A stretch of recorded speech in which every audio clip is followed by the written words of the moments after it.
Start.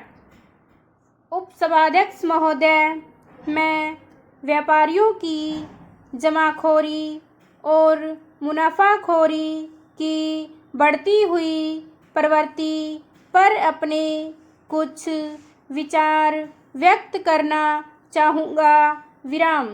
सरकार का कहना है कि व्यापारी अंधाधुंध मुनाफा कमाने के इरादे से जमाखोरी करते हैं। मेरा कहना है कि अगर सरकार ऐसा समझती है तो सरकार के पास इस संबंध में जो भी कानून के हथियार है उनका इस्तेमाल क्यों नहीं करती। प्रश्नवाचक। लेकिन क्या आप समझते हैं कि सरकार ऐसा करेगी और ऐसे कानून के हथियारों का व्यापारियों के प्रति प्रयोग करेगी जो जमाखोर हैं? मुझे इसमें शक ही है।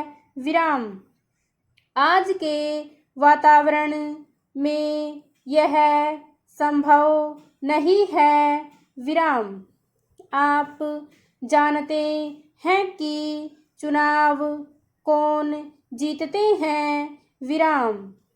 ऐसे लोग चुनाव जीतकर आते हैं जो साधन संपन्न होते हैं या जिन पर बड़े बड़े पूंजीपतियों और व्यापारियों की कृपा दृष्टि होती है।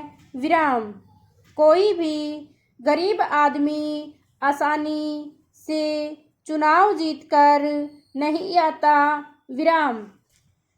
इसका क्या कारण है?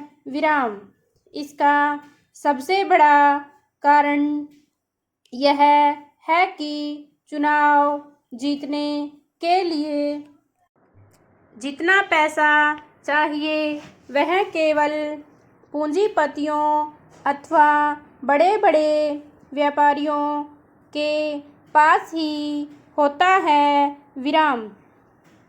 जब ये लोग अपने प्रतिनिधि के लिए पैसा लगाते हैं तब उनकी यही अपेक्षा रहती है कि जितना पैसा खर्च किया है उससे कई गुना अधिक वे मुनाफे के रूप में वसूल कर लें और ऐसा ही हो रहा है।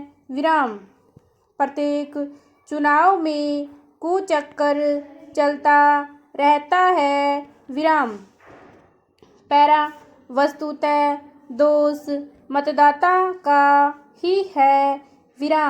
चुनाव के दिनों में मतदाता चुनाव पर किए गए भारी भरकम रकम तथा उसके स्रोत की ओर देखना बिल्कुल महत्वहीन समझता है। उसके निश्चित परिणामों की कल्पना तक नहीं करता, उसके विरुद्ध आवाज नहीं उठाता। ऐसे में व्यापारियों तथा पूंजीपतियों द्वारा जमाखोरी और मुनाफाखोरी करना बिल्कुल स्वाभाविक है। फिर सरकार द्वारा ऐसे लोगों के खिलाफ कानूनों का इस्तेमाल लगभग असंभव भी है, क्योंकि भविष्य में भी तो सरकार ने इन्हीं व्यापारियों और पूंजीपतियों के सहयोग से चुनाव जीतना है।